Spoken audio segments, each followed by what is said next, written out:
உங்களை கீழே தள்ள யாராவது முயற்சி பண்ணுறாங்களா?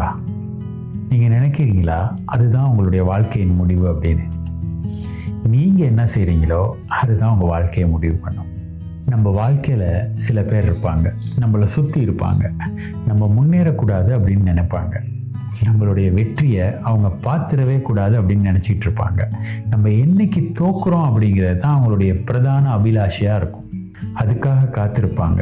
நம்மளுடைய தவறுகளை தேடி பார்த்துக்கிட்டே இருப்பாங்க. ஆனால் உண்மை என்ன தெரியுமா? நம்மளுடைய வாழ்க்கையை கட்டுப்படுத்துறதுக்கு அவங்களுக்கு எந்த அதிகாரமும் கிடையாது. நம்ம வாழ்க்கை எப்படி அமையுது தெரியுமா? நம்ம எடுக்கிற முடிவுக்கு ஏற்ற மாதிரி தான், நம்மளுடைய சிந்தனைக்கு ஏற்ற மாதிரி தான். ஸோ நாங்கள் தான் நம்ம வாழ்க்கை. யாராவது நம்மளை கீழே வீழ்த்தணும் இல்லாட்டி நம்மளை கெடுத்துடணும் அப்படின்னு சொல்லி யோசிச்சுக்கிட்டு இருந்தா, நம்மளும் அதையே யோசிச்சுக்கிட்டு இருந்தோமா இருந்தா, நாங்களும் நம்ம வாழ்க்கையையும் நம்ம நேரத்தையும் வீணாக்கிடுறோம். இருந்தாலும் அதே நேரத்தில் நமக்குன்னு இருக்கிற ஒரு இலக்கு இருக்கும்ல, அந்த டார்கெட்டை தேடி நம்ம சரியாக ஒர்க் பண்ணமா இருந்தா நம்ம வாழ்க்கை நம்ம எண்ணியபடி நல்ல முறையாக அமைஞ்சிரும்.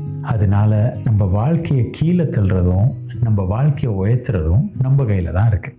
யாரையும் கவனிச்சுக்கிட்டு இருக்க வேணாம். யார் நம்மளை கீழே தள்ளுறாங்க, யார் நம்மளை பற்றி இப்படி நினைப்பாங்க அப்படி நினைப்பாங்கிற எண்ணமெல்லாம் விட்டுட்டு நம்ம ஒரு நோக்கத்தோட நம்மளுடைய இலக்கை நோக்கி நம்ம பயணிக்கிறோம். அதனால நீங்கள் உங்களை பில்ட் பண்ணிக்கோங்க, உங்கள் லைஃப்பை இன்னும் ஸ்ட்ராங் ஆக்கிக்கோங்க. நம்மளை வீழ்த்தணும்னு நினைச்சவங்க நாளைக்கு நம்ம கட்டியிருக்கிற நம்மளுடைய எம்பையரை பார்த்து ஆன்னு சொல்லி ஆச்சரியப்பட்டுக்கிட்டு இருப்பாங்க, வாயடைச்சு போய் நிற்பாங்க. ரொம்ப சிம்பிள். அடுத்தவனை கீழே தள்ளுறதை விட்டுட்டு நீ உன் வாழ்க்கையை மேலே தூக்கி எடு. இதுதான் உன் வாழ்க்கை. Good luck.